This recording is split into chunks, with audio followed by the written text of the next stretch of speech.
Christine Stauber, and I'm a professor, and I start things on time, but I was told I'm going to give everyone 4 minutes to just get settled from the other sessions, and we do have until 4:30, so, but I do like to keep things on time because some people like to jump between rooms, and so we'll start in 2 more minutes, okay?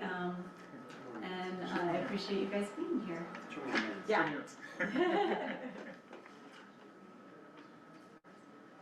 And the order of talks will be listed in your program. I'm not going to repeat them.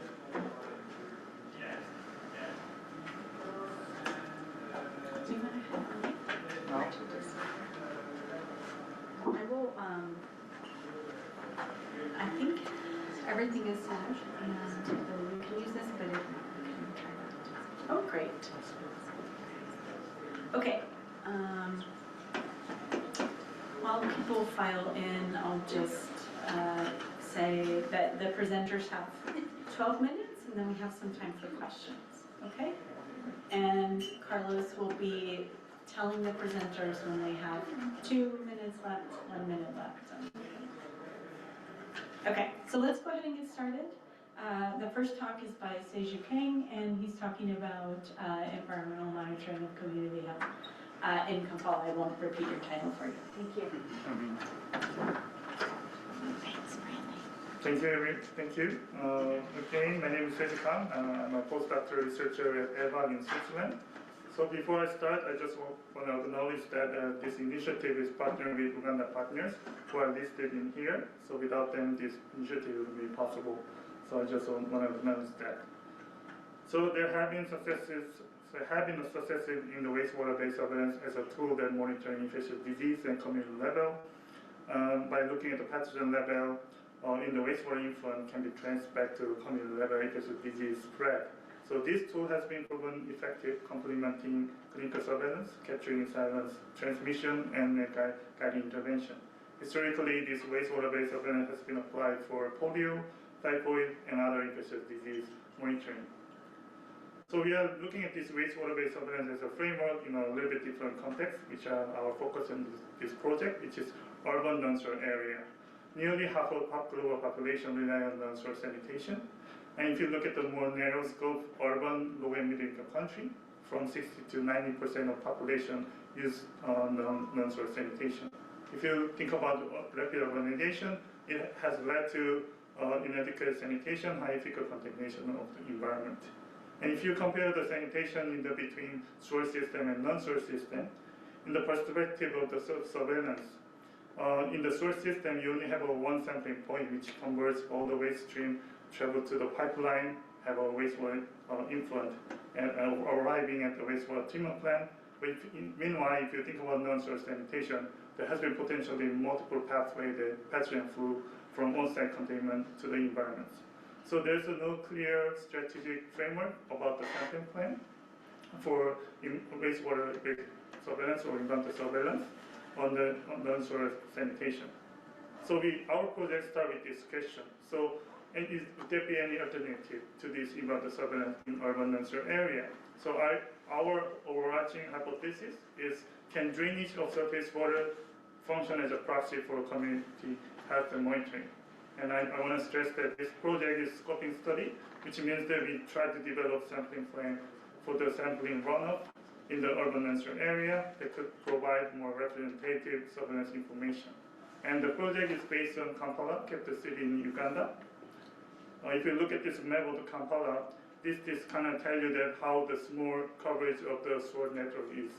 And if you only focus on wastewater influent for surveillance, you only ends up getting information in this small area, and you miss all other information. And if you look at the open drainage network in the Kampala city, it's quite ubiquitous. You run through across all different cities, so it has a great potential to get more representative community health monitoring tool.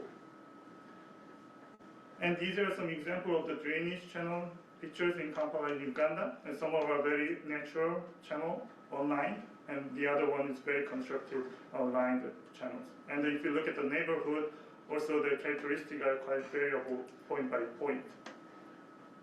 And I just acknowledge that this is quite complicated to interpret the data if you monitor pathogen in the drainage, there are a lot of potential factors plays a role from the pathogen flow from the on-site containment ends up in the drainage. And like, for example, how diluted wastewater in on-site containments also usually impact the pathogen level in the drainage, or whether or not it's safely managed from the on-site containment is a huge impact. But we are not just trying to start from the scratch. There are prior knowledge, there are several studies already has been conducted study about this step. So one of the tools that we use is a Q&Q approaches, which has been developed in our institute Eawag in Switzerland over the last 1 and 2 decades. That help us estimate the fecal sludge quantity and quality of the fecal sludge using demographic, environmental, or technical indicator. Also, not only Q&Q approaches, we use excreta flow diagram, SFD report, that can help us how qualitatively safely manage in the city. Not only those, rainfall infiltration also could use impact of pathogen level in the drainage. And there are lots of still remaining unknowns to like how many people move to city or pathogen survive in the environment, because if we are sampling from the open channel, there is some potential that sunlight inactivation also could play a role. So there are so many potential factors to consider. So we start our project with a question.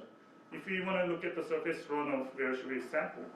We start with looking at the GIS map data, and then we're working with the GIS expert. We try to select the tentative 22 sampling points of the drainage. And we try to get more smaller size of catchment other than the huge catchment. Otherwise, if you have a huge catchment, there are quite heterogeneous characteristics. It gets more tricky to interpret the data. So we define the micro catchment, more smaller size, but big enough to capturing 10 to 100,000 population. And then from this sampling point, we can delineate the micro catchment from this 22 tentative sampling point using digital elevation model. And these are all the 22 micro catchment we can delineate from the sampling point. So you will see which area can be covered by each sampling point. And with this tentative 22 sampling point, we formed an expert group at KCCA, Kampala Capital City Authority. We had a group interview from different backgrounds, for example, sanitation, solid waste management, development, and urban planning. So we try to get more local expertise experience. They know better than us about this area. So we review all these 22 points with the expert group and looking at the neighbor profile like a demographic, infrastructure. Also, we talk about the sanitation context. Some area historically has an outbreak, and also like a socioeconomic factors on each different points. And we also request for them to evaluate the predicted pathogen level from their perspective, try to compare our experimental data. And it was followed by the field validation. So we visit all these 22 points and looking at a reality check. So some points were not inaccessible, feasible to sample, so we had to adjust a little bit, get more accessible sampling points.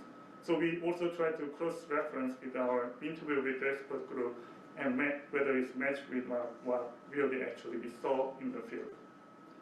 And then, given that we have a limited resource of this project, we have to narrow down 10 sampling points from the 22.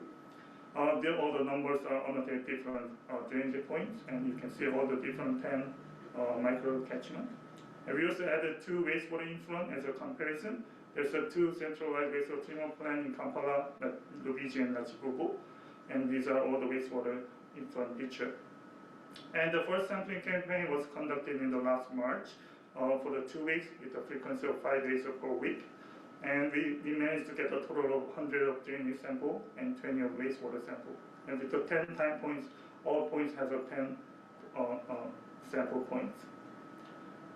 For the sample analysis, we start with the fecal indicator. We measure E. coli using compact dry plate. We also measure total suspended solid. And as a molecular fecal indicator, we also measure peppermint motor virus, PMOV, which is usually abundant in the fecal human feces. And every time we sample, we also measure volumetric flow rate to get the more crude pathogen load in the sample.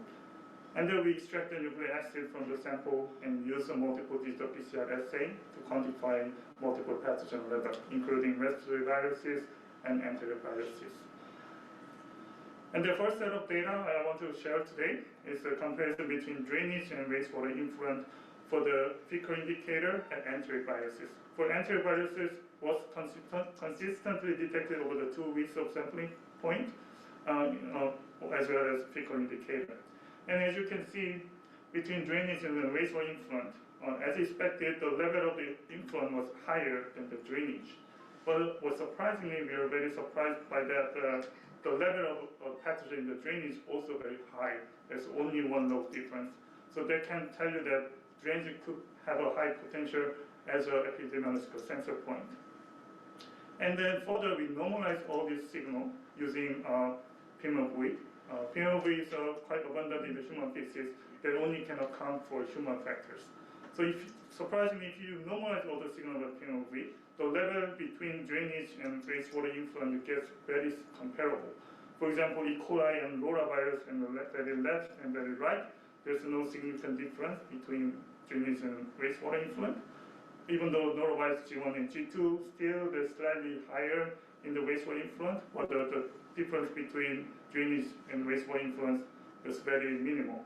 So that kind of implies that the drainage function very similarly to the wastewater influent that can be potential sampling site for colony health monitoring. We further look at the comparison of the drainage point by point. As I said, we had a 10 drainage point, all annotated by the number. And this Lubisi and Nachigobo, again, these are wastewater influent. And as expected, this is one example as a norovirus G2. Wastewater influent is higher than drainage point, and there's a high availability across all different types of drainage points that could be driven by all the sanitation, different demographic information. But also, surprisingly, if you normalize all the signal by PMOV, all the level of pathogen across the drainage quite gets comparable across the 10 sampling points, and then even with the wastewater influence. That kind of implies that even though you have an absolute lower pathogen level in the some of the drainage, if you use account for human factor, all the 10 drainage point could be useful information. We also look at the respiratory viruses, which is not constantly detected. So all the yellow is non-detect, or x-axis is a time point, and y-axis is types of pathogen, including SARS-CoV-2, influenza A and B, and RSV. And then the numbers are drainage, all the boxes are drainage point, and the two boxes on the bottom, Lubisi and Nachigobo, the wastewater influent. And you can see influenza A sometimes were detected. It's a sporadic detection, but you can see all the specific catchment as some of the outbreak there. So next step, we want a deeper understanding of all the microcatchment. We are conducting SFD study and key informant interview on each microcatchment that can help us understand the safely managed sanitation and characterize all the fecal sludge. And we also collecting methodological data and try to link all the experimental data to the clinical cases. It turned out to be quite challenging for now, but we are trying our best to get more data.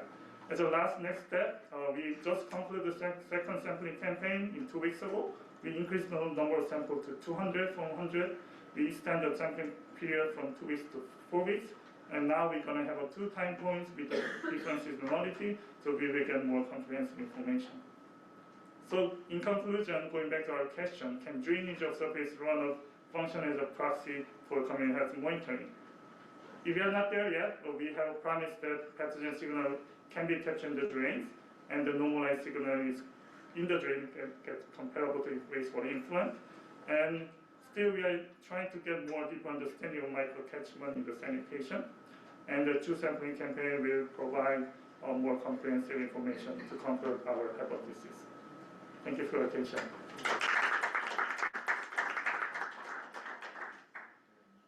We have some time for questions. Sorry.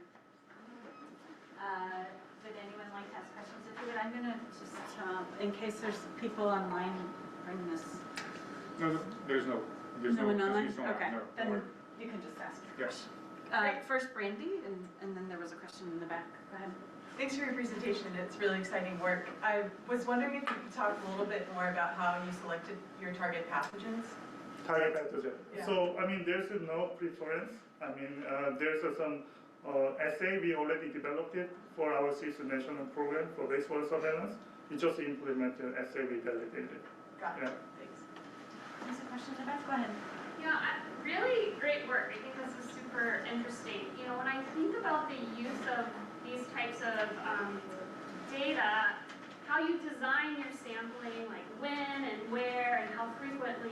example, is really motivated by what your goals are of like what to do with the data. And so I'm just curious, as like with the data that you've been collecting, what are your thoughts and reflections around how would you set up some sort of like, how are you imagining you would set up a surveillance system for what types of decisions? Yeah, I mean, that also applies to normal like sewer wastewater-based surveillance about how frequently we have to sample it. I mean, for our pilot project, we just want to do as frequently as possible at the beginning. So because we have no idea what's going to be. So that's why we started the 5 days per week of the frequency.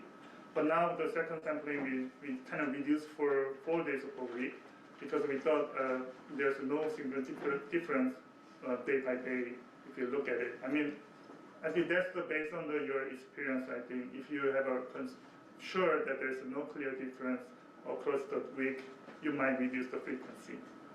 But yeah, I think that should be based on your experience. Wait, I think we're going to pause so that we can move on to the next speaker. And thank you, Seiji. Thank you. I'm going to stick to time, y'all. Sorry. Okay, our next speaker is Dr. Christine Curry-George, and she'll be talking about her work in Congo. And I'm going to bring this up, I think. Okay. This one. Thank you.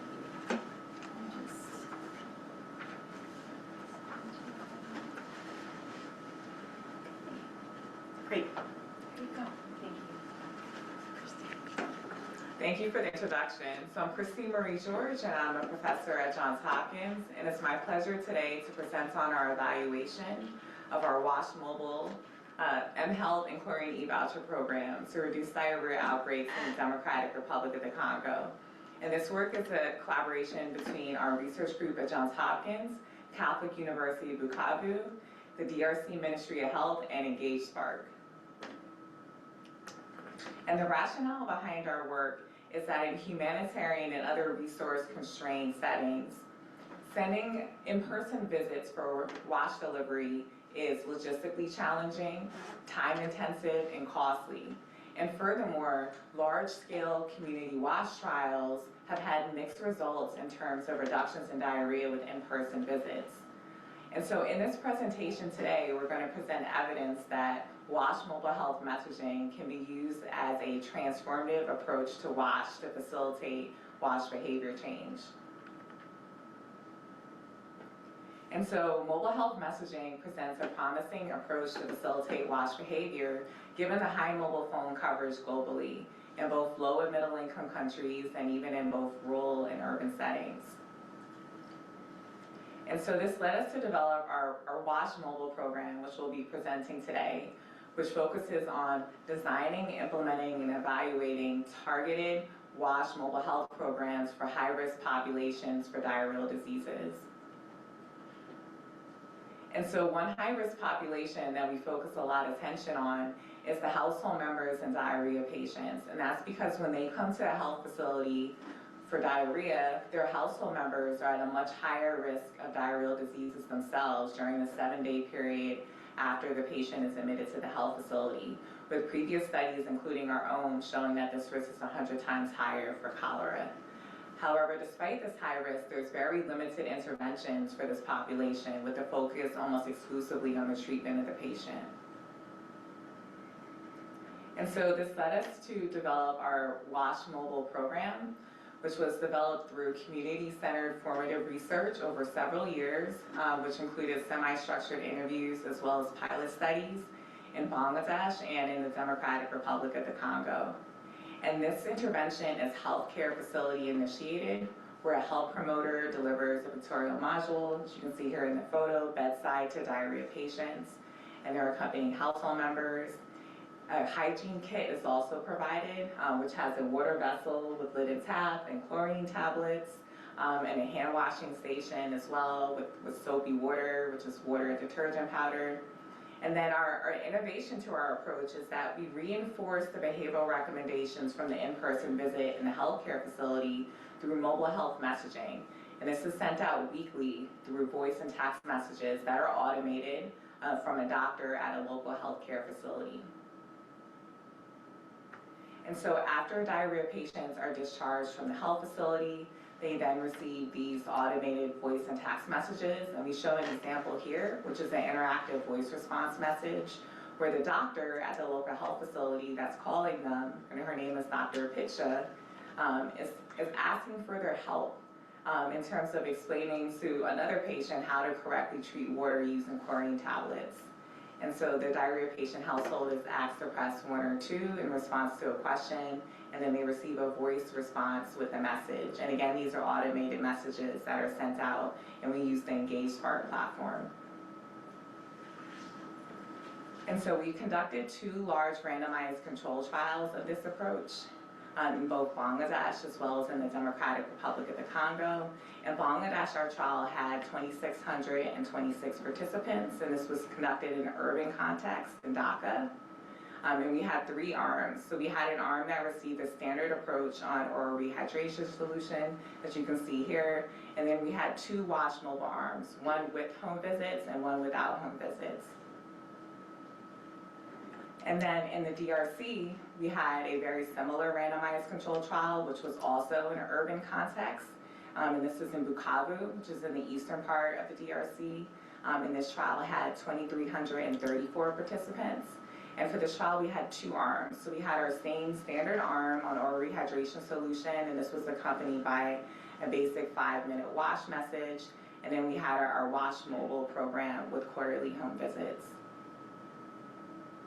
And so we found in these 2 randomized control trials of nearly 5,000 participants that our WaSHmobile program was effective in terms of significantly reducing healthcare facility visits for diarrhea prevalence over a 12-month period, as well as the elusive stunting outcome, which we reduced in both Bangladesh as well as in the DRC. And we saw sustained improvements in wash behaviors over a 12-month period. So this was assessed through structured observation of hand washing with soap practices and unannounced spot checks to assess drinking water quality. And so these findings demonstrated in these 2 very distinct contexts, the Democratic Republic of the Congo and Bangladesh, that WaSHmobile messaging presented a promising approach to increase wash behaviors and reduce diarrheal diseases among the household members of diarrhea patients.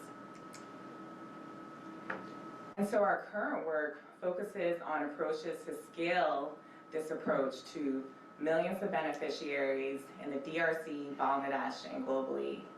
And our recent research has shown that it's not just the diarrhea patient household that's at high risk of subsequent diarrheal diseases, but those that are residing within a 500-meter radius of the diarrhea patient were found to have a 12 times higher risk of severe diarrhea that required hospitalization compared to the general population during the 7-day period after the diarrhea patient was admitted to the healthcare facility.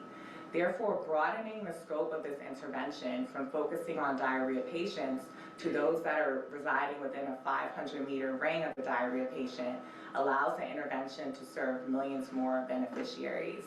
And so this led us to the development of the WaSHmobile mHealth and Chlorine E-Voucher program, which we'll present the pilot on today.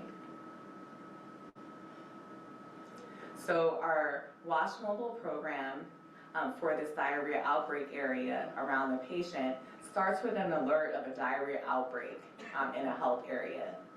At that point, a health worker goes to the home of the diarrhea patient and gets the GPS location of the household. And then through a partnership with the mobile network operators, you're sending out voice and text messages to those individuals within a 500-meter ring of the diarrhea patient household. This includes a voice call where the doctor is telling the patients, those living in the area, that there's a diarrhea outbreak in their area. They're also informed that to protect their families, it's really important that they wash their hands with soap and they treat their water using chlorine tablets. And then we have chlorine E-Vouchers. And so they receive a text message that has a unique E-Voucher number that they can then take to a designated pharmacy or shop in their area to redeem for free chlorine tablets. And they have 7 days to go to this designated pharmacy or shop to get these free chlorine tablets during this diarrhea outbreak period. So to put this into context, here I show an aerial shot of our study site in the eastern DRC in Bukavu. And this is showing where a diarrhea patient household is located, and then this 500-meter ring. So you get a sense of the households that are within that space. And as I mentioned, we have a partnership with the mobile network operators to send out these voice and text messages, which include these Chlorine E-Vouchers. And so now I'll go into our pilot. So we conducted a pilot of 2,022 individuals, and again, in Bukavu, in the eastern DRC. And we found that of the phone subscribers in diarrhea outbreak areas that received our intervention, that 57% redeemed their Chlorine E-Vouchers at a pharmacy for their free strip of chlorine tablets. And so it showed that the intervention was technologically feasible. We were able to send out these voice and text messages to those in these high-risk areas, and that people were taking the initiative to go to their local pharmacy or shop and redeem them for chlorine tablets. Furthermore, we conducted unannounced spot checks to assess whether those that redeemed the Chlorine E-Vouchers were actually using them to treat their water. And we found that 64% of households that redeemed their Chlorine E-Vouchers had chlorine in their stored drinking water that was greater than 0.2 milligrams per liter. And so this finding showed that there was very high water treatment practices among this high-risk population. And you can see in control areas, it was only 20%. In addition, we looked at safe water storage practices within the households. And we did this by, again, conducting unannounced spot checks. And at this point, we assessed whether their stored drinking water was completely covered or not. And we also found that this was significantly higher in WaSHmobile households that redeemed Chlorine E-Vouchers at 73% than in control households, which was only 38%. Finally, we looked at a hygiene indicator, which was the presence of soap in the latrine and the cooking areas of households. And like our other results, we also found significantly higher percentage of households that had soap present in the cooking and latrine area in the WaSHmobile arm that redeemed their Chlorine E-Vouchers compared to control households. So in summary, this program showed that our WaSHmobile mHealth and Chlorine E-Voucher program was highly effective in terms of increasing water treatment behaviors, increasing safe water storage practices, as well as hygiene behaviors among this high-risk population during a period of diarrhea outbreaks. Furthermore, these pilot findings, when combined with our earlier randomized control trials, shows that WaSHmobile presents a really promising approach to increase WASH behaviors and reduce diarrheal diseases in these areas. So with that, we're really interested to collaborate with the implementers in the room, and so we want to encourage you to deliver the WaSHmobile approach as part of your WaSHmobile, as part of your WaSH programming. And so we recently, actually today, launched our website, WaSHmobile.org, and so we welcome you to join, to visit our website and to join our mission towards transformative WaSH in terms of delivering WaSHmobile health messaging. And so we're here until Thursday. We're happy to answer any questions. My email address is on the last slide, which I'll show, but please take a look at our website because we have resources there in terms of our publications, an operational guide on how you can deliver this approach in your context. We have example messages, and so it's meant to serve as a how-to guide to deliver this in your context. And so with that, I would like to acknowledge my collaborators at Catholic University Bukavu, including Jean-Claude Basimwa and President Servana, as well as colleagues at Johns Hopkins, including Kelly Andreas and Elizabeth Thomas, who are here today, as well as colleagues at the DRC Ministry of Health and Engage Spark for their support. And again, for my last slide, please visit our website, WaSHmobile.org, and we're happy to answer any of your questions. And my email address is up on the top of the page. Thank you.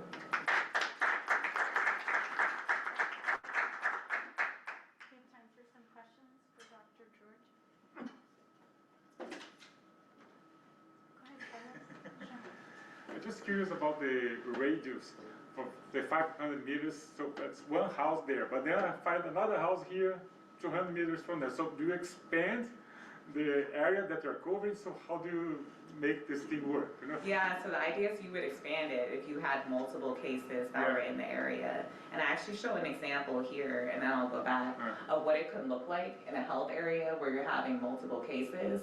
But there are often situations where it's overlapping, so you can have overlapping cases. For the 43% that didn't redeem E-Vouchers, like what might be some of the barriers as to why that might be the case, and how do you incentivize increased uptake of that program? Yeah, so that's a great question. And so our team said that some people didn't go because they were busy with work and they didn't have time to go. Some people wanted to go, but they missed the 7-day window that we had.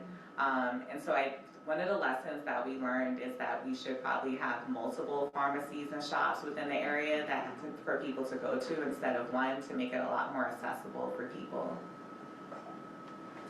Go ahead. Thank you for this interesting piece of work. Instead of using the pharmacies, how about use of PhDs, the clinical schools? I don't know whether they do exist in DRC. They are more communities than moving to pharmacies. Yeah, so that's a great idea, and I actually wanted to acknowledge a colleague that's here, Rachel from Tier Fund, and so we've been talking a lot about that in terms of engaging the community health worker infrastructure that's in Eastern DRC. For example, our E-Vouchers that we use, in some areas the mobile network coverage may not allow that.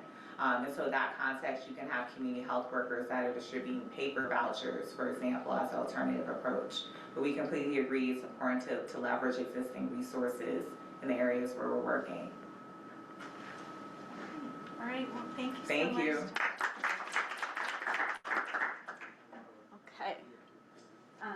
Now we'll be welcoming Marcio Botto to do talking about his work on scalable community-centered subscription model for water treatment in the Texas Colonias. And I'm going to skip. And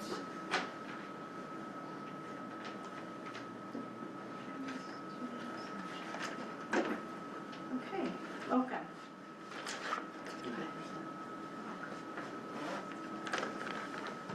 Good afternoon, everyone. Good afternoon.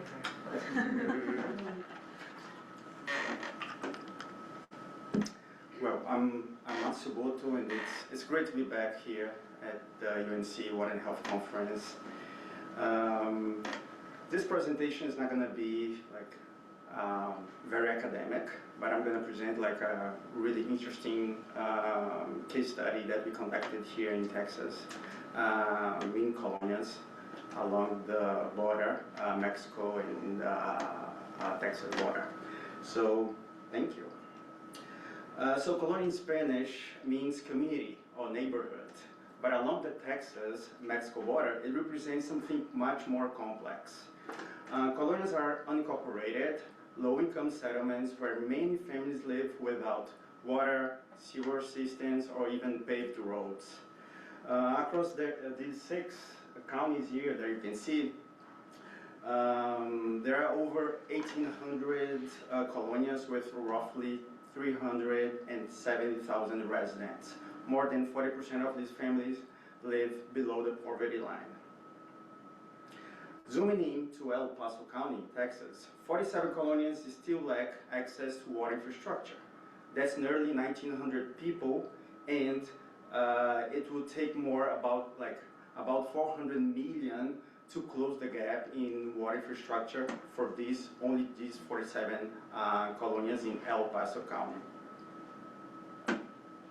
Our pilot began in Huecotencs Colonia. It's a small colonia, 144 occupied houses, and it's about like an hour drive from El Paso City. Families here pay up to $200 per water delivery to fill their 2,500-gallon tank. And sometimes it's once or up to 4 times a month. So if some families, they fill up like twice a month, so it's like $400 a month just to have water at their home. I don't know,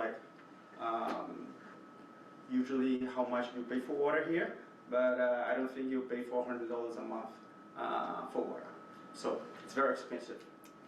So that can be up to 12, sometimes to up to 20% of their income.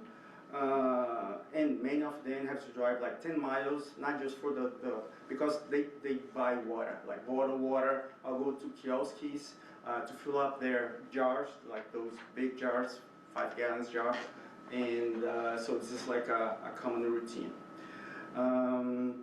So in connecting these homes, only these homes here, to the city water lines would cost over like $300,000 per household. So these families have been waiting for decades, more than 4 decades, for water infrastructure. The pilot that we conducted, that we applied, used a subscription model at $19.99 per month. And we arrived at this price after a needs assessment where we asked families not only about their willingness to pay, but also what they could realistically afford. The service approach includes 7 steps. First, we partner with local organizations and promotores. Promotores are community health workers. Second, we conduct a community assessment to better understand the water needs and current practices. So it was not just about coming with like a specific product, but also to understand the needs. Third, we test the water samples using field test kits. I just want to go back a little bit. First, we started collecting the samples and sending to an external lab, like a commercial lab. But in El Paso, they have to ship the samples to Houston or Dallas or other big cities because they cannot run the tests there. So we started to, okay, let's buy our own field test kits, because sometimes it would take them up to 4 weeks just to get the results. And we were paying a lot of money for that. Fourth, we install, after we understand, we know what is the water quality, we install the point-of-use water treatment systems. They are selected based on the water quality and the needs. Fifth, we provide the maintenance and monitoring service. This is like the most important part of this model. It's not just installation, but how to maintain and monitor the water quality. Sixth, we share the results directly with participants and talk to them about water quality, health concerns, and ways to preserve water. And seventh, the subscription is completely flexible. Families can cancel their service like anytime. I don't want to have my service anymore, it's canceled. So we also developed a framework for selecting point-of-use water treatment products. I can share with you later, but it's just like it's 6 steps. We analyze the water quality, as I said. We use a question-based assessment to identify treatment priorities. So for each criteria, we draw from a pool of 5 to 15 questions tailored to water quality, results, the source, and community context. We use 4 criteria, which are like, let me see, the performance criteria, feasibility, operation maintenance, which is ease of use, and acceptability. Third, we apply decision support tree based on the questions. The questions are yes and no, and then we apply those answers to our support decision support tree to identify potential technologies. And after that, we verify the options against certified product lists from NSF or even Water Quality Association. We review each product reputation and performance record, and then we make a final decision. And for this particular Eco Tanks Colonia, we select a multi-stage filtration, which has sediment filter, carbon block, or an activating carbon, and ultrafiltration, because there was microbial risk. Let me go. After the water quality analysis, we complete and share the results with residents.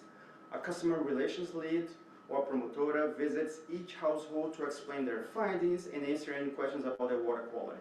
The results are presented in color-coded format, making it easy for residents to understand contaminants level and safety limits.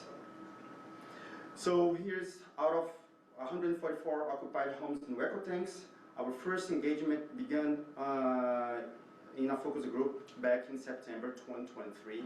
Water testing started in March 2024 and installations in August 2024. We've now assessed 73 households, meaning 51% of the community is aware of their water quality. From those assessments, we have completed 26 installations, achieving an 18% household penetration. Our original goal was 12%. So far, we have maintained a 100% retention rate. Every household that installs a system continues to use it. So since it's been more than a year now, and they're still using the point-of-use treatment that, and now they're saving time, and they're not having to buy bottled water. The result, system performance.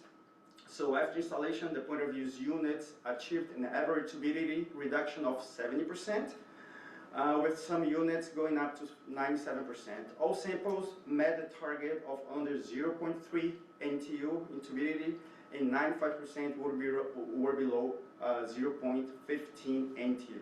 No E. coli or total coliform were detected in any sample after the ultrafiltration unit. This result remained consistent through continued monitoring during June, July, September, and October of this year. It's important to note that before the filtration unit, 30% of the households showed total coliforms contamination and high levels of HPC.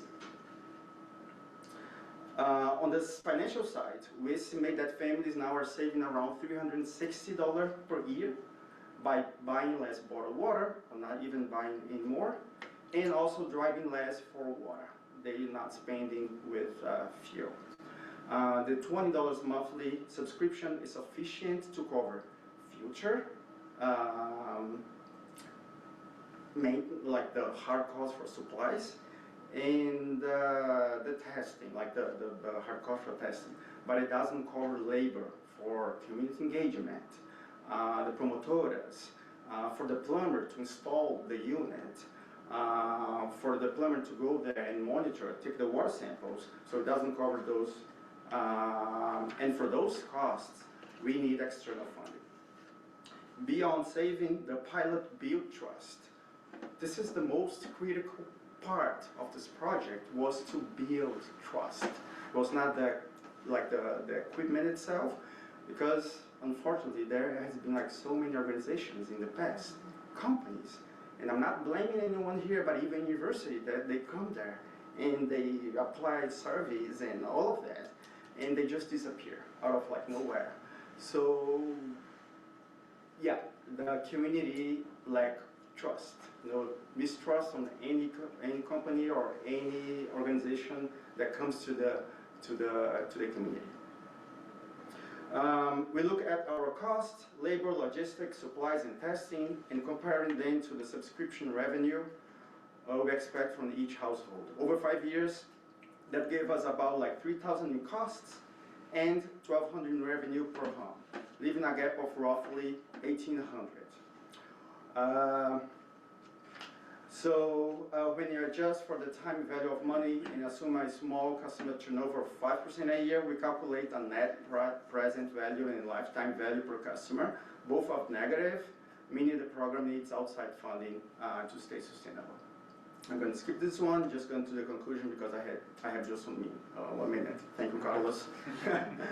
After this pilot project, our main conclusions are: point-of-use water treatment succeeds when it's community-centered, not equipment-centered, as many organizations and companies have tried in the past in these colonies. External funding is essential when serving last-mile, low-income communities because it doesn't just cover all the costs. The model will scale through local partners like community action agencies. We have identified other local partners, community health centers, and colonial associations, ensuring local trust and long-term stewardship. Here's my contact, and thank you. And I'm happy for questions. Yeah, we have some time for questions. Okay. Let's start with you, Christine. I have a few questions, so I have to limit myself. The first thing I wanted to know was how you decided on the price point? It's really exciting what you presented, and so I'm just curious that the $19.99, how was that decided on as the price point? Yeah, sorry. We, as I said, we conducted a survey, and we said there was going to be like there was going to be a price for that, and they point out what would be something that it could be affordable for them, for the community. But we also projected the costs, but it is too much, the labor. We decided it's not gonna, because first we decided to be $39. We brought that to a focus group, but no one would be able to afford that based on the costs that we had projected. So we lowered down to $19.99, and we have to get some external funds to cover the labor. So going forward, you plan to keep it at $19.99? It's open. We said that we would keep for the first year, at least the first year, and then we would reassess with the community. And then my other question was if people stop their subscriptions, are you going to uninstall the system, or what is that? We have to uninstall the system because the system is not maintained. That can be a risk. So you would take the system out of the home? We would take the system out of the home because that can be a risk for the family, especially like activated carbon. You know, if it's not well maintained, if you do not change the cartridge, that can be like a potential source for microbial growth. And I had a very quick question. So wells, are they an option in the context that you're in? Wells? Wells? Unfortunately not. Okay, because I was thinking the USDA, as you know, they have those federal assistance programs. Just rocks. Wells. Nope. And the USDA federal assistance program can't cover any of the activities that you're proposing? I don't know. That's a good question. Okay. We need to look for that. Okay, I think we don't have time for more questions right now, but we'll let our last. sorry. No, we'll let our last speaker, and then we'll have a few minutes for We can questions chat at the later if very you end. want. We'll have a few minutes for questions at the very end, Okay, because we have great. until 4:30. Okay, thank you so much. Thank you. Okay, now we'll have our last speaker, who is Tanvir Ahmed, who will be presenting on his work on arsenic removal plants. And I promise we'll have a few moments for questions for everyone at the end. Thank you so much. Welcome. Thank you. Good afternoon, everybody. So my name is Tanvir Ahmed. I'm from Bangladesh University of Engineering and Technology. I'm presenting work on the functionality of arsenic-iron removal plants. Now, arsenic-iron removal plants is very old, I would say. When arsenic was discovered in Bangladesh, shallow groundwater in Bangladesh, this was one of the approved technologies that was shown to be low cost, decentralized, and the system had removed arsenic adequately. Yeah, so you can see the system. It's basically a filtration system. It operates primarily through oxidation and co-precipitation with iron. So, and the arsenic is absorbed on the media, and it basically operates where arsenic and iron both concentration are high. So this is the arsenic concentration map and the iron concentration map in Bangladesh in shallow groundwater. And these plants work well where both concentrations are high. This is another variation of the plant. You pump the water through a shallow tube well, and it goes through an aeration tray, and then it's filtered in several stages, and eventually you get the water, which is kind of a reduced arsenic. So what we found is that these plants removed at least 67 to almost 98% of arsenic in pre-monsoon and in post-monsoon, almost similar, but with successive iron removal as well. There's low installation cost. We like it because it's chemical free, and it complements other rural water supply technologies as well, because there are other technologies like rural rainwater harvesting systems, ponds and filter, managed aquifer recharge, and this is one of the technologies that is used. A community ARP typically serves 50 to 200 people, depending on the size and water demand.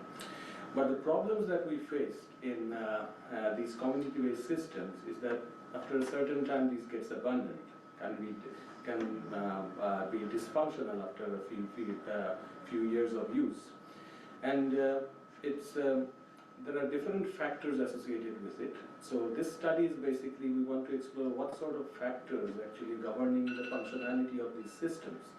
And it appears to be not only technical, but social, financial, there could be institutional factors as well. And we want to see how these different factors are kind of related with the functionality.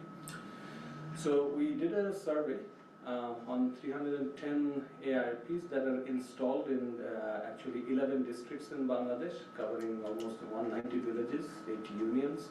And it was basically an observation as well as through a questionnaire survey. We explored technical, social, financial, institutional aspects as well through a questionnaire survey.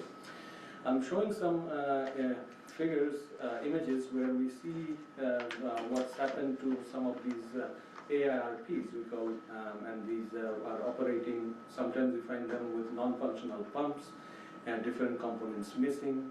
Maybe the air tray is missing, broken taps, people not maintaining it properly.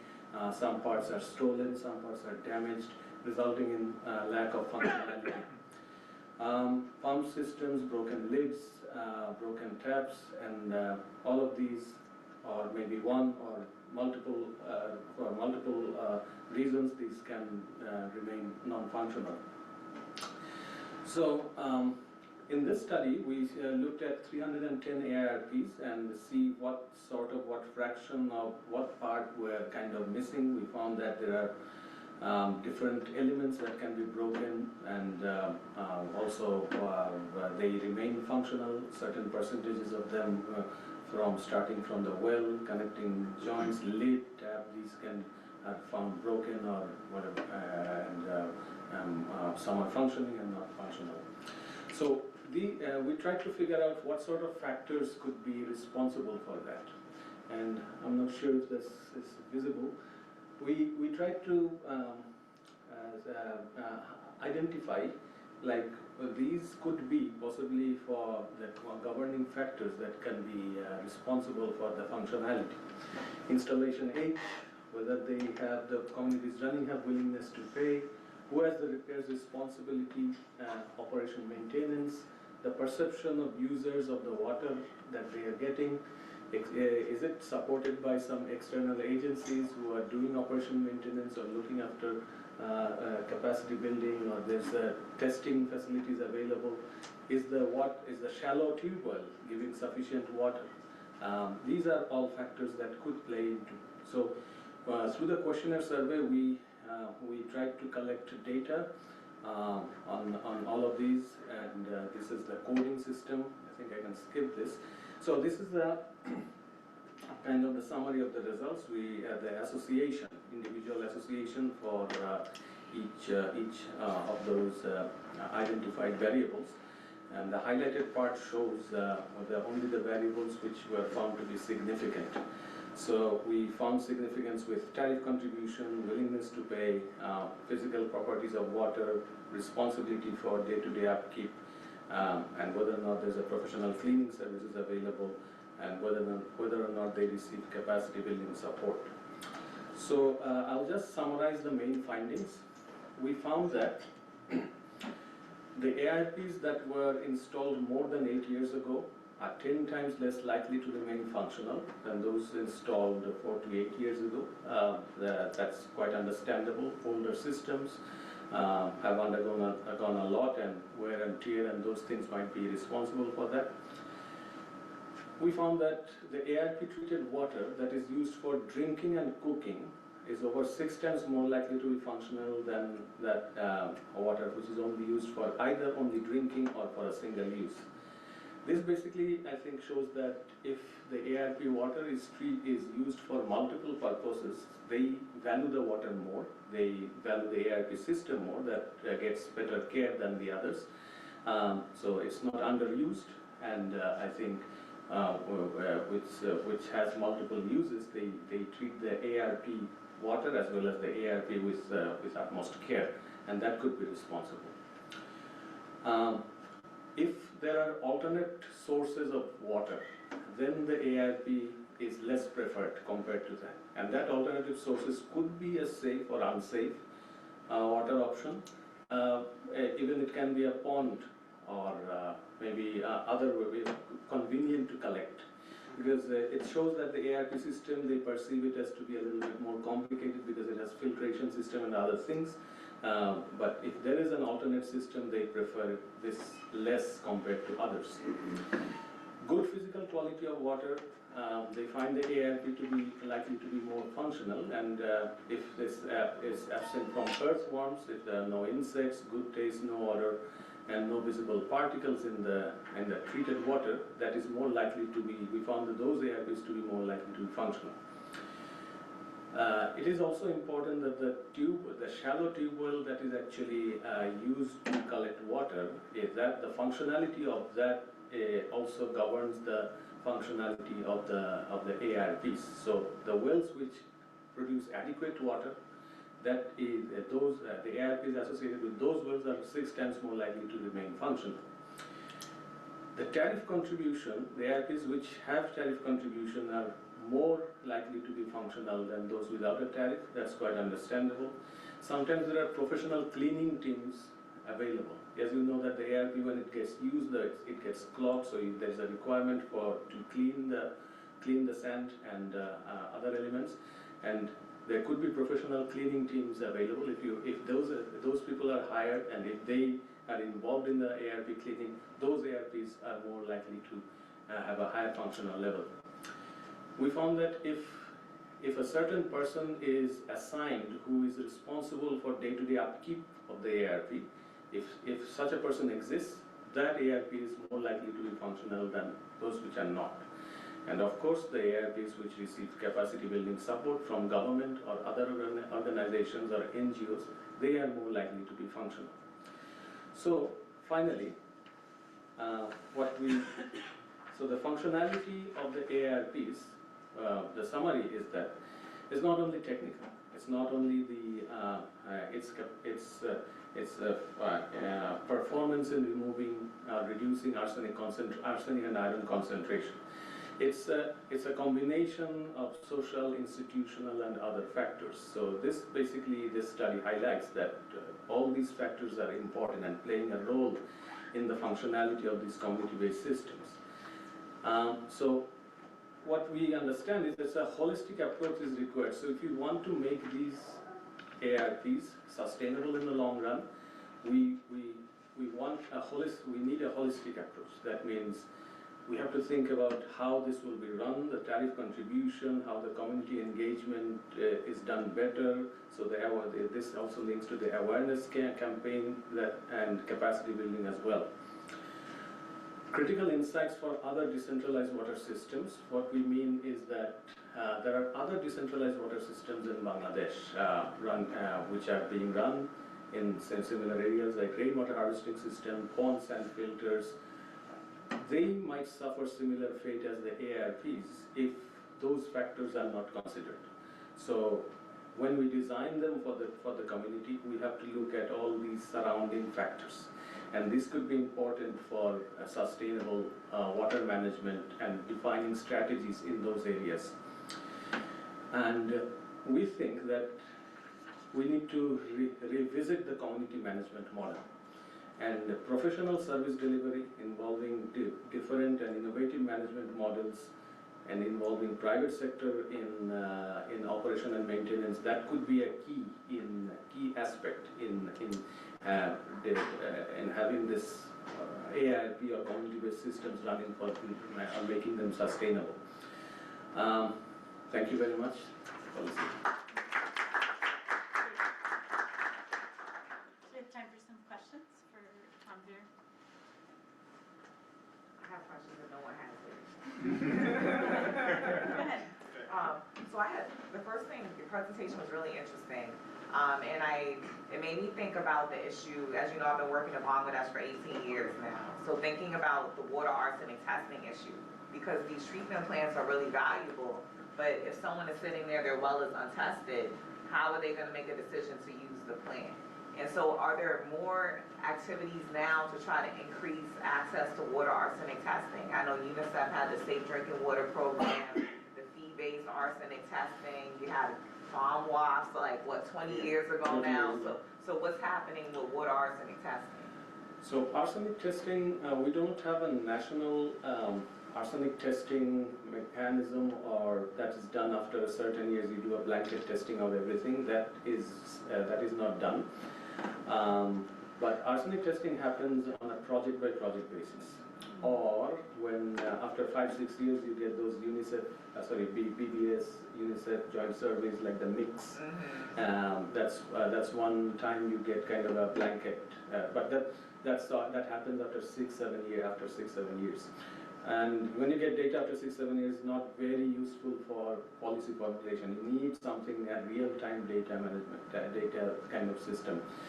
But what we see here is that arsenic mitigation or these type of these type of treatment systems, we hail because the previous policy basically encouraged us to have these community-based systems. And we liked them because they were low cost. And there are other systems like this. But over the years, the experience over the 1 decade basically showed us that community-based systems without any professional or any upkeep or any operation maintenance are going to fail one after another.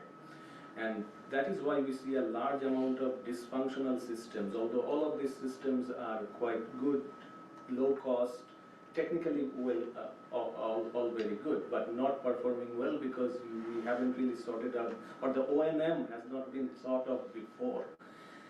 And now the policy, current policy, water sanitation policy, which is formulated very recently, we are now thinking about not depending on the community for operation maintenance. We want professional service delivery, involvement of the private sector on the total upkeep to make these work. And not only these, but also others. Is there a cutoff for the installation of these systems? Because I know before UNICEF had like some 60% cutoff or something like that. So what percentage of wells that are arsenic contaminated in a village will then drive an installation of an arsenic removal plant? Sorry, can you rephrase the question? So it doesn't, let's say 10% of the wells in a village have elevated arsenic. It doesn't make sense necessarily to have a treatment plant in that context. And so is there some type of cutoff that's being used? So let's say like 90% of the wells are contaminated, you're gonna want a treatment plant. Is there a cutoff that's being used now to decide where to install these treatment systems? No, actually there's a system on how you decide on these, which type of treatment plant you're going to adopt. It's not only arsenic, there is also iron, there's also salinity in groundwater, and those are geographically distinct areas. So in different geographically distinct areas, different technologies are recommended. It's not that whenever we see arsenic, we're going to apply this. You need iron as well. Some areas, PSF could be better. In some areas, you won't be able to use it because it has salinity. You need systems like PSF or shallow shrouded tube wells or other technologies. So it's a very context specific. So when you decide on these, you have to, usually the groundwater situation is first investigated, then we have a range of technologies, then you have to choose the appropriate one. Usually these are installed by NGOs or government, and they have a set protocol for doing that. So I will just pause for now and say thank you, and then you don't have to leave, but I think there's time for questions for all the audience. So you had a question for Marcio, you can ask him. We've got 10 minutes. So all the audience can question any of them. I'm going to put them on. If you guys would like to come up here, you can. And then you can ask more questions, or you can leave. I don't know. I'll ask questions. But, Christine may have some more questions for everyone. Go ahead. Go ahead. So you had a question for Marcio, or you can follow up. Go ahead. You in the My question refers to the point-of-use treatment. Yeah. Go ahead. In Texas. So it was a bit strange for me to hear that water quality is a critical issue in the locality here in the states. while I was listening that result, as if the committee is in somewhere in Africa or somewhere. Anyways, my question is a request for clarification in terms of what technologies, what are the source of water there? The water source? The water source. Okay. The facility itself. And how feasible and affordable for the local community when it comes to point source treatment instead of source treatment at source. The comparative advantage. Yeah, totally. There are different colonias with different water sources. This particular colonia here that we worked, there is no well available there, so it's trucking water. So there's a truck company, they purchase the water from the lower water district valley. So it's a company that treats the water there and provides the water like by distribution, but there is no distribution system, anything in those colonias. So there are some trucks that they go there and deliver the water. But the water tanks, it's the point of contamination. So that's where the water gets recontaminated. Sometimes the water is delivered potable. The thing is the tanks that the water sits there for sometimes. You know, so these colonias, they don't have like a water source in there, in those colonias. They have to haul water. Rick, you had a question? Yeah, I have a question for Professor Ahmed about the arsenic-iron removal plants. I thought it was really interesting your point about the community management model, maybe needing some reconsideration. And while these are low-cost technologies, still they cost some money to put in place. And I wonder if you think that, first, from a technical level, it would be worth rehabilitating them. And second, if that would be an opportunity to try out a different management model like circuit riders or someone who has a more professional responsibility for maintaining them. Yes, on to both your questions. I think any of these plants, this can be rehabilitated. As you can see, it's a missing tap, it's a missing lid or missing tray. It's very low cost. You can procure them from local vendors and immediately make it activated. But I think relying on the community is something that we would like to avoid from now. And we need professional units, which are, that means you assign some group or a private sector to handle that, pay them from the government budget or from the users, wherever, and have them upkeep those units. And that has been actually tried by the UNICEF also. There's a safe money model, you probably heard about it.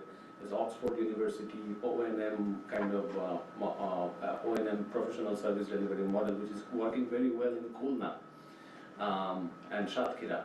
So I think something like that, the government is now thinking about assigning a company or to take care of all these units, whatever it is, in a particular geographic area, and make them accountable of the service delivery and the type of treated water and things like that. So I think the government has an appetite now to move towards professional service delivery for rural WaSH.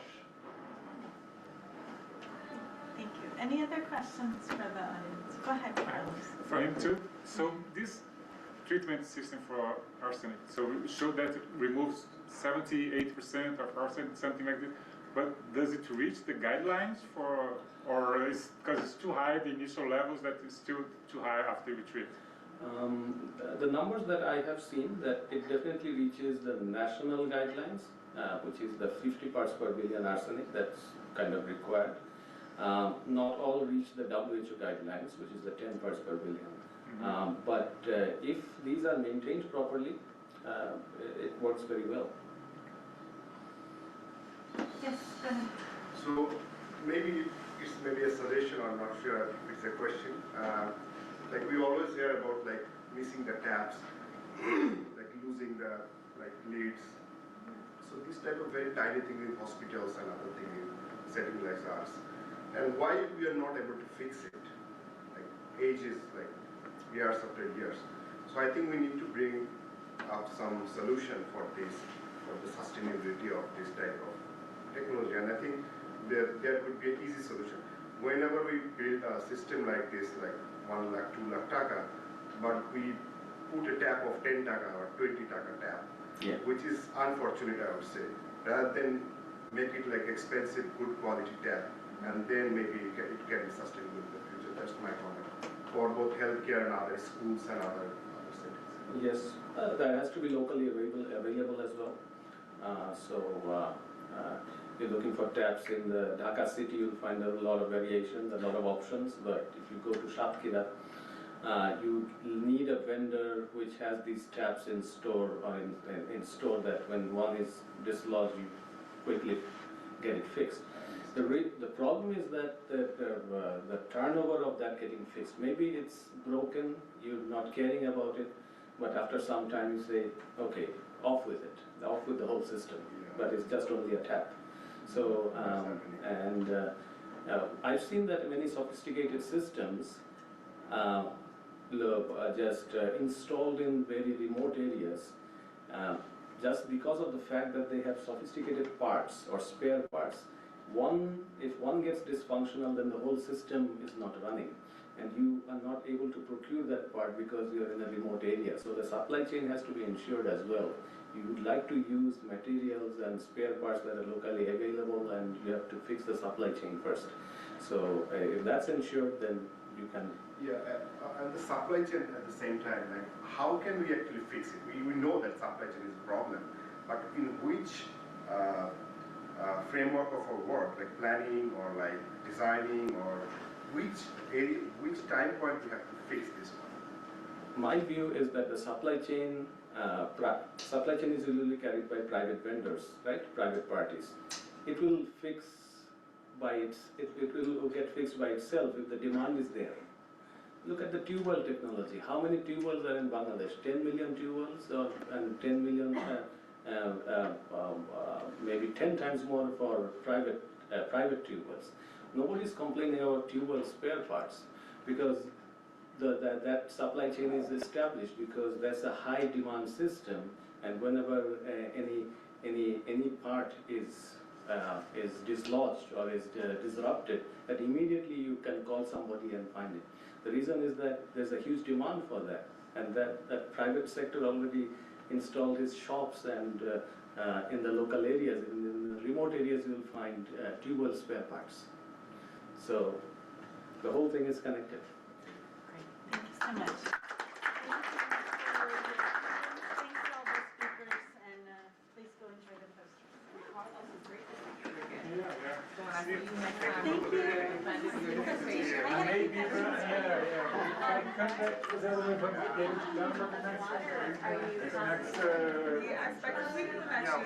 Just to check.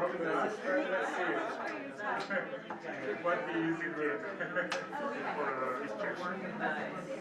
You're extracting 15 milliliters, or you're concentrating that down? Yeah, in the membrane. Oh, no, you're not doing 15 milliliters.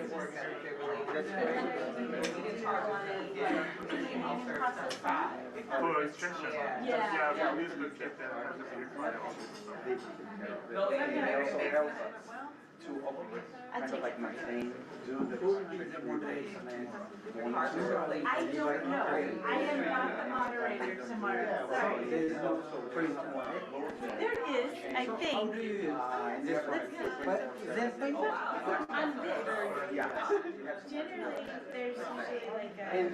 And also we train See this? Let's see this here. This is you can use that. But tomorrow, what you should do is sit in this room as well. Yes. Come at 3. Make sure your talk is on yours. Bring it on there. And I don't know who the moderator is. So this will be Yes. Yeah, but wait, don't put it on today. Wait till tomorrow, because They might wipe them every day. Okay.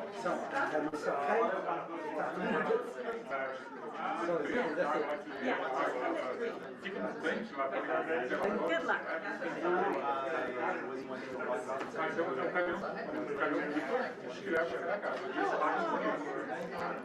E além disso, paga algumas coisas. Quanto mais rápido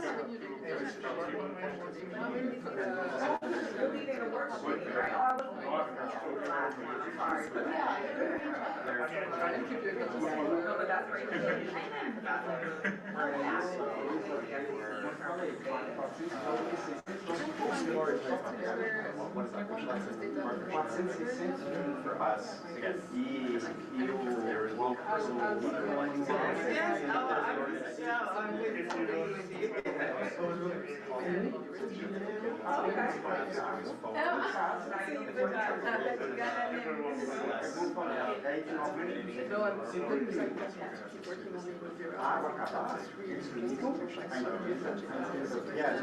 Your paper was from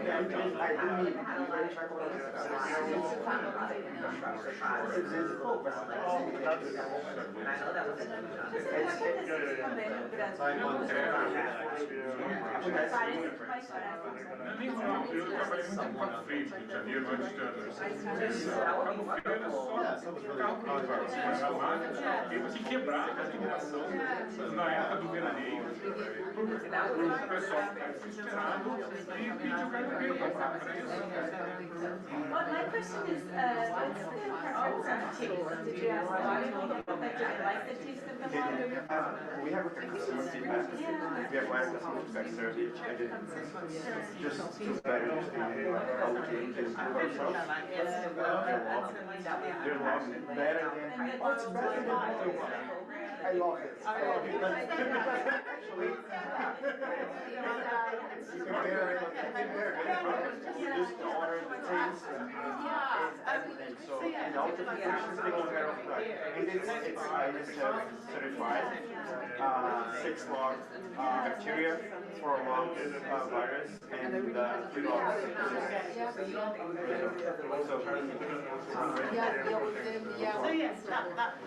But it's not easy for non-profit organization trying to. You know, we're training like local, even like local planners. We're gonna apply. We have some Texas local funds, but we lost one.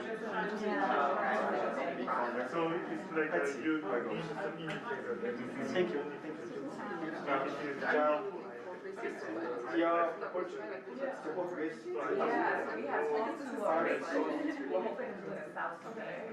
And we also have people who are rolling out their projects to Sudan. And we also met with the WaSHmobile. Okay. And they were very interested as well. So then why are you funding here the collaboration goes with this partner in Ethiopia? Like what would be interesting in that for sure? That would be great. For like the efforts and like what kind of indicators?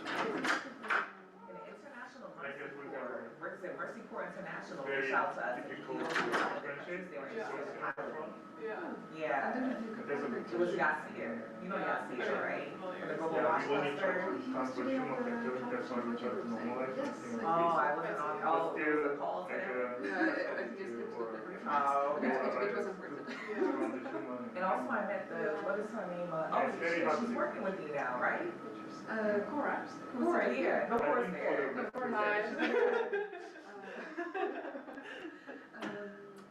Esther Greenwood. I thought you said you were working. You're not working together. I'm getting people confused then. No, it's the aim. Oh, it's the aim, right? Because I think you both would be great to work together. No, really. Yeah. I'm really excited. I hope it works out. But lots of uncertainties at the moment. And now it comes to us. Yeah, exactly. And like, it needs to be all the public health, humanitarian watch people. So. It was good to talk to you. Yes, very nice to meet you. Yeah. And I hope we can collaborate. That would be really great. Yeah. So you had a question for me, right? This is all right. Professor Burgess, I just want to say thank you so much. I really, really took your presentation. Oh, So I am DC-based and I'm former USAID. I currently work for Mayor Bowser.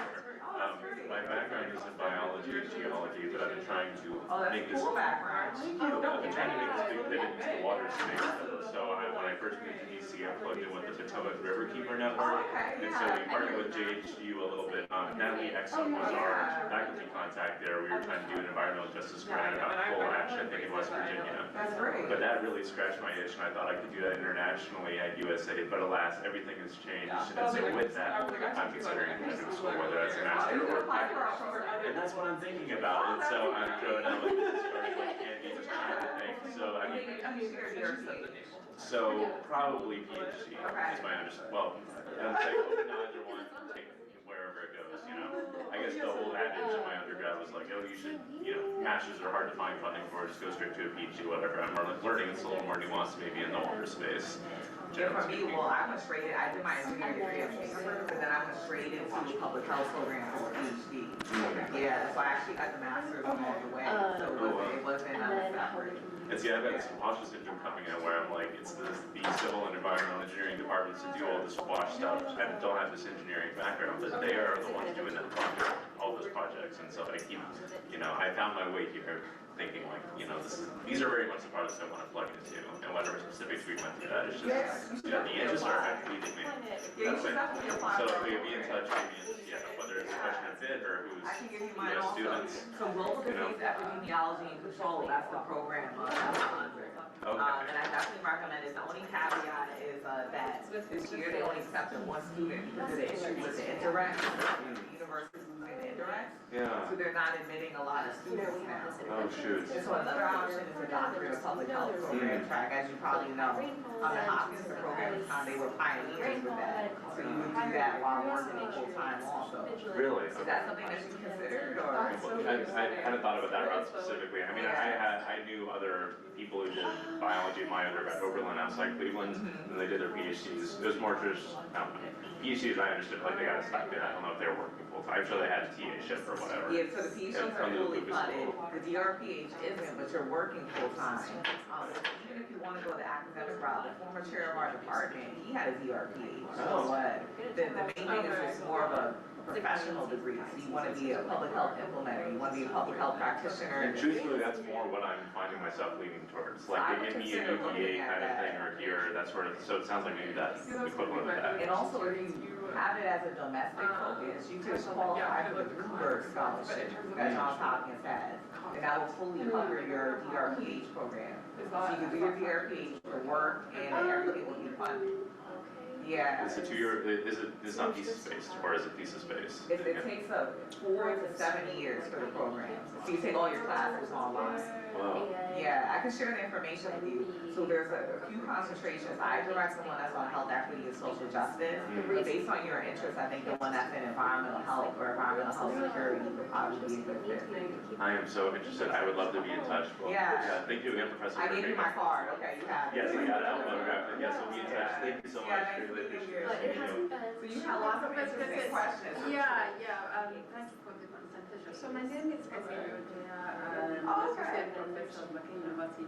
At the best, one of the best universities. I'm not sure, thank you. So I've been doing in TB. Oh, interesting. Yes, so when I saw this, so this was interesting, especially these are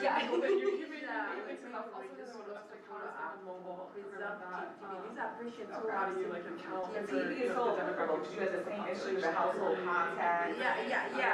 So I saw you using SMS. You had messages there? Yeah, we had SMS and we have voice messages. But so in our setting, it wasn't working. We were telling you SMS wouldn't work. They don't read messages. The voice, we have voice. The voice, they liked voice. Yeah. So initially we didn't have voice. We had SMS and money for transport refund to the facility. Then when we engaged the stakeholders, then they added the voice. And so we did analysis. So who was the voice? Was the voice a doctor? That was called? No, they called a health worker, post direct calls. Yes, okay. Direct calls and they speak and they validated that. And so when we did the analysis, but those are really the voice, wherever there was a voice, SMS was like we are also highlighting versions of like different but the languages. standard See like if you have phone call, languages, with the money, how much that costs, it doesn't just get too long. Do you wrong with you? I love it. But, Yeah, I did mine, but I can have yours, and so now Yeah, and also I'm in happy right now, IPC, but- I mean, IPC, I mean, microbiologist, so I like this. Yeah, So we it can sounds like we extend, have yeah, overlapping interests. yeah, so thank you, I'll send you an email. And I can get your email address, really, that sounds interesting. So Yeah, so rating up the work. how many households did you include in your? No, so these were patients, we're recruiting patients, we had, Oh, was it the household or just the patient? patients Okay. identified with TB symptoms, because they must be evaluated. Yeah. Yes, and so some don't return, then they are lost to follow up before they are diagnosed. But you're getting their number, so you're able to keep Yeah, following yeah, up with so them. we had a sample size of around 2,300 something. but I think. So similar to our study. Yeah, Huh, interesting. that's really interesting. And so what, but you did direct calls. Direct calls are time intensive, though. They The are, automated they are. calls will make it a lot easier. You're right, you're right. Yeah, the And also, but you're getting people who yeah. are quote unquote not adherent. So maybe they need direct calls. They very value that call, they say that when you get Yeah, so for on example, the health worker, getting. you're able to explain if you're not able to come. So they felt that, in fact, a health worker making a call that they show that they care for the patient. No, They really liked it. They really And that's what liked they it. said about the automated calls. The Yes. patients were saying that they appreciated that the doctor was following up with them after they were discharged from the hospital. Yes. Ideally, it's something that. But I liked it in WaSH. Let me see. Incorporate with the analysis they already have. But have you had used the E-Vouchers before? No. Okay. Yeah, we're really trying to get an organization to be implemented, interested in the E-Vouchers. Around that. So my name is Esther. Okay. I'll send you an email. Yeah, I'll send you an email also. Thank you so much. And Nice meeting you. And I know your colleague, what's his name, that works on the photo boys, David? David Winslow. Yeah. When did you meet him? So he's actually, first he asked me to serve on his student's dissertation committee. And then I just asked him to serve on one of my students' dissertation committee. Oh, great. And so next time they ask you. That's okay. That's really okay. I'd love to have a call with you and just learn more about the studies that you're conducting. Yeah, that's good, that's good. I also work on PrEP because I'm a So I've been doing work on TB, HIV, but also IPC and microbial resistance and I'm working on person. So you do everything as well. So what do you do on the watch side? So IPC, the health Okay. facilities, yes, I've been there, but also the issue about microbial resistance, look at stewardship and microbial stewardship. Yeah, is one I've been working on. You work on cholera also? Not really, but yeah, it depends on what there, but I've been trying to improve IPC in health facilities, trying to bring in alcohol hand production, because in our setting, we find that running water is not always there, so training health facilities to produce their own alcohol, but also assessing, taking measuring hand hygiene compliance. How do we actually? Yeah, exactly. And you're teaching also? I teach. So you do everything? That's what we do at our place. Is it a lot of teaching that you have? Yeah, and then supervision, you find you have so many masters and PhD students. No, it's not that. Yeah, we're lucky, my teaching load is not heavy. Like I teach one course that's 8 weeks, and then I teach a seminar that's a whole year, but it's only like an hour one So time. nice. Yeah. So in public health? Yes, I'm in the Department of International Health. But in terms of like Global Disease Epidemiology and There Control was this Program. gentleman, he was at our school before, so he went to teach you.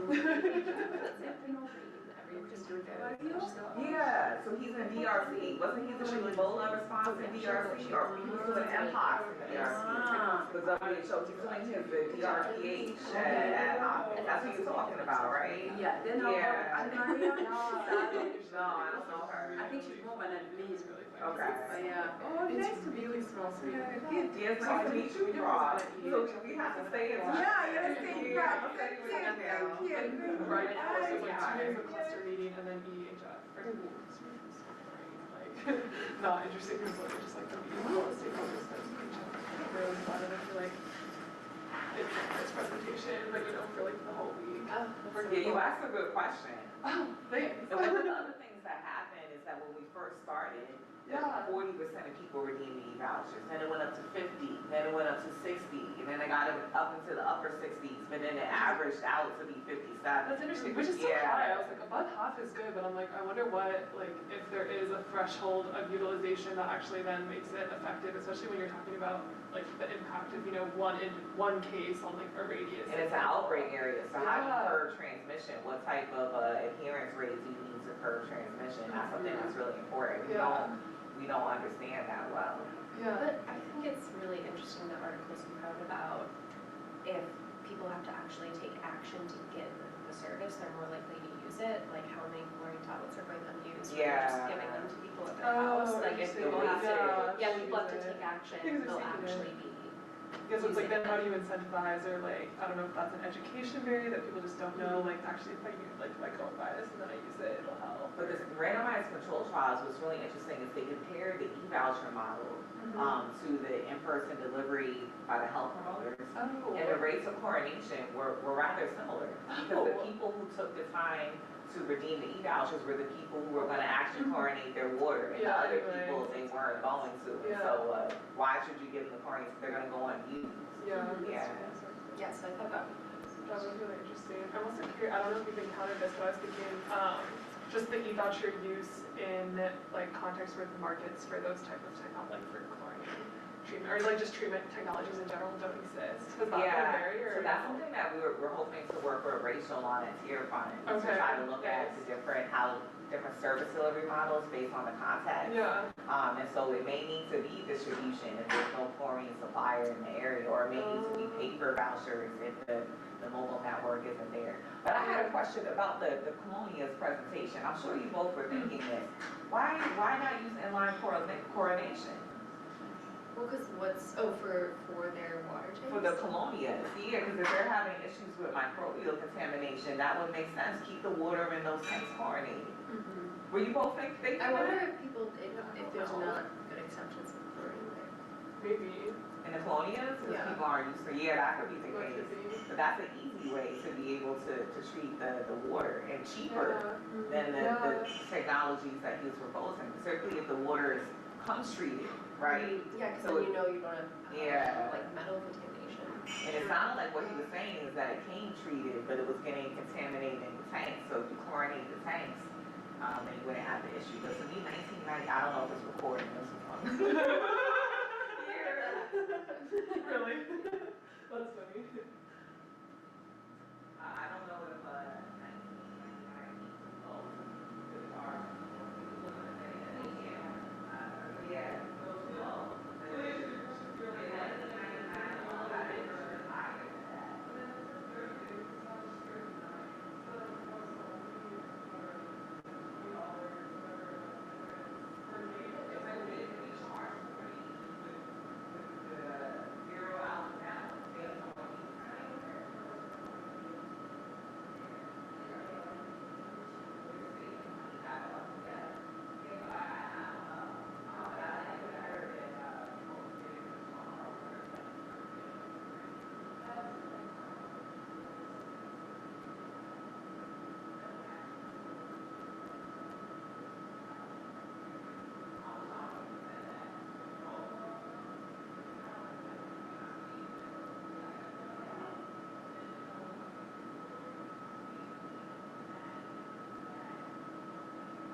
Tony to Drew. F1, you're gonna have a coffee stain here at Azalea on one of the chairs.